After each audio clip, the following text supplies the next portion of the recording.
from this position here, we're going to start working to the top. And as I work to the top, I'm really looking to recenter back into the middle. So for purpose of the board, as I'm here, I'm going to start rocking the board back down to the left as my hands hit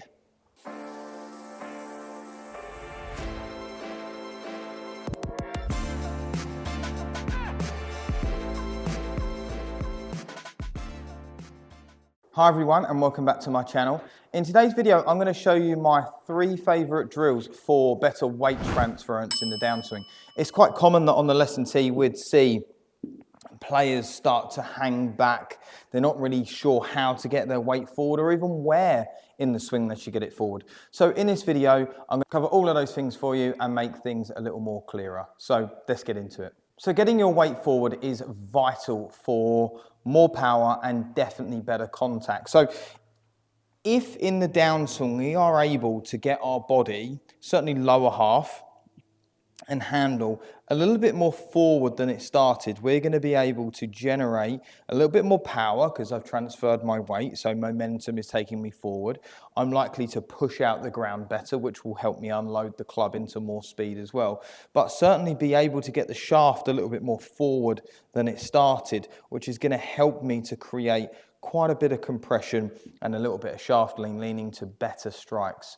So for me, there are 3 drills that I use more regularly for this. So my first drill that I'm going to show you is this pressure shift board. Now, this is a homemade one where I've just got a piece of wood and I've cut it down to my stance length, or stance width, should I say, and then popped another little bit of wood through the center of it to make it like a seesaw. And this is going to give me a really good idea of where my weight is and at what times in the swing. So for me, you can see here that this rocks back and forward, okay? Now, the importance here is actually when things start to rock back and forward, because what we tend to see from a lot of our students is from this position here, if I just leave it on the left side, they would start to go to the top of their swing, move their weight onto their right side, hold it onto the right side, keep holding onto the right side, and then recenter really, really late. And when I say recentering, I mean getting back to my original starting point quite late. And what we're actually looking for is for that to all happen a lot sooner. So if I take you through when things happen now, you'll see that at address, I'm going to have my weight marginally forward. So I would say on average, the weight is actually around 55–60% on the lead side. As we start moving the club away, the weight should move very marginally onto the right side. So here you can see the board starting to tip down. Now that's because firstly, I'm turning. Secondly, I'm putting my weight there. And thirdly, my arms and golf club weigh something. So of course, natural forces are going to suggest that there's going to be more weight on the right side. From this position here, we're going to start working to the top. And as I work to the top, I'm really looking to recenter back into the middle. So for purpose of the board, as I'm here, I'm going to start rocking the board back down to the left as my hands hit the top of the swing, okay? So as my hands reach my head, I should have replanted that side of the board. So in motion, that would look something like this. And it's quite a fluent motion once I start to get it right.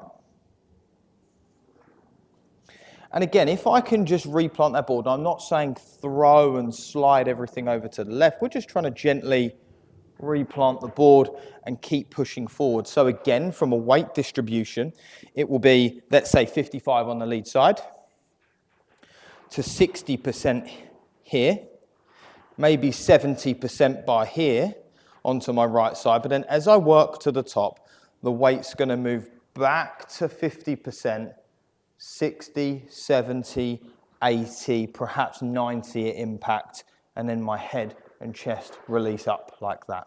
So this is the very first drill. So if I show you from the other angle, I'm going to try now to hit one like it. And it's quite difficult, and I'll do it quite slowly if you're going to hit balls this, because it does want to slide around a little bit. So again, I'm just going to have my weight marginally on the left just to get that board planted.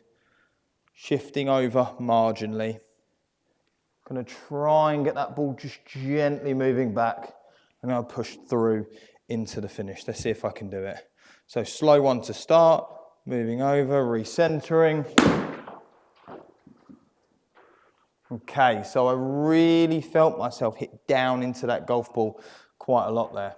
So let's see if I can pick up the pace a little bit and do it a little bit better this time. So again, ball position marginally forward of centre, down, back.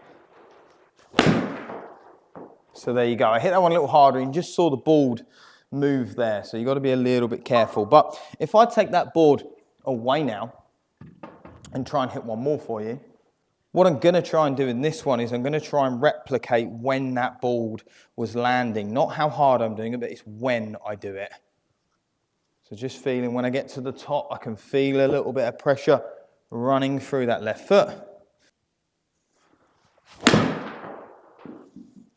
And a really nice strike there. I really felt like I was into the back of the ball.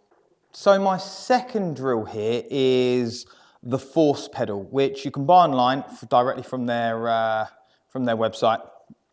And it is pretty much a silicone half-cut tennis ball is the easiest way to describe it. And it has a kind of honeycomb shape inside as well, which means when you press into it, it kind of bounces back out, which is really good for us because you can just use a half-cut tennis ball at home for this, just to get used to it. But the problem with the tennis ball is as you press into it, it kind of just folds in and it doesn't give you any sort of bounce back, which is exactly what we need for this drill.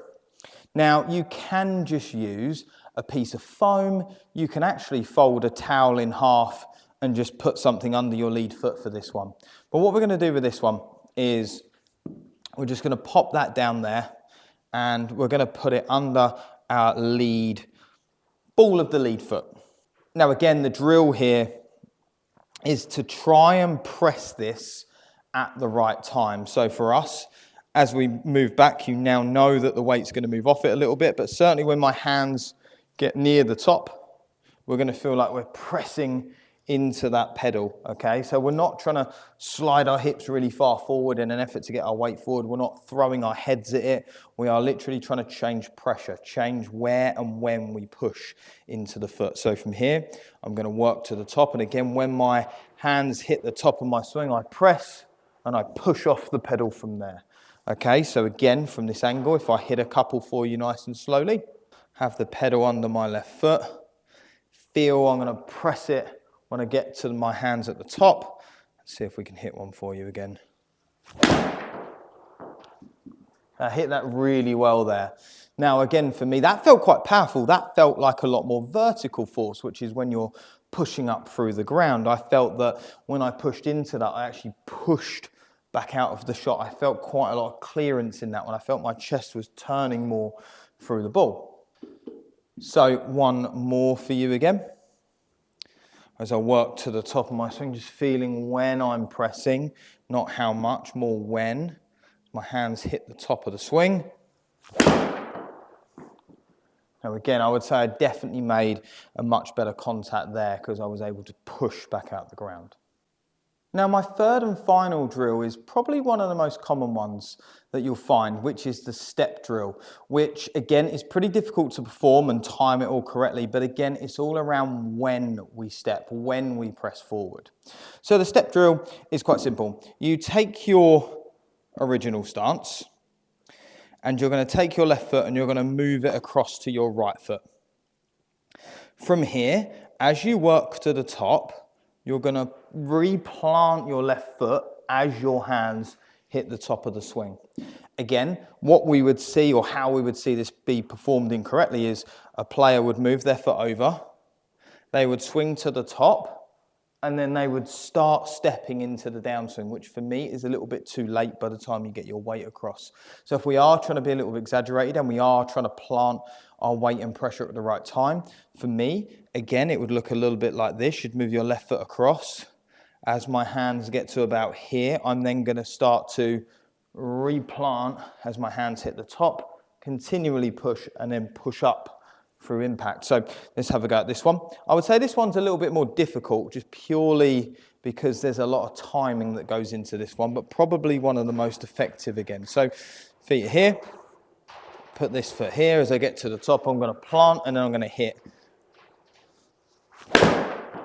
Now that one was interesting because I felt like I had all the time in the world to swing through. My weight was already there and I could just let the club go after that. So that was quite a nice one as well. So one more time, I'm going to set myself up, left foot across. As I get to the top, I'll plant. And again, that was a really good one. That felt super powerful because this time momentum was really being pushed forward. So I hope you found that helpful into how to transfer the weight a little better, some drills to do it, but more importantly, when you should be transferring your weight. That's always a common question, like how should I start my downswing? And actually we're starting it a little bit sooner than you'd think. We're actually starting the swing or the downswing from as my hands get to the top, I'm starting to shift and then rotate through the ball. So again, just to recap, 55% weight here on my left side or lead side. It's okay for there to be a little nudge off, but we're looking for everything to move back into the middle by the time your hands get to the top. Shift across, turn, push up, and hold the finish. So I hope that really helped, and I'll see you all soon.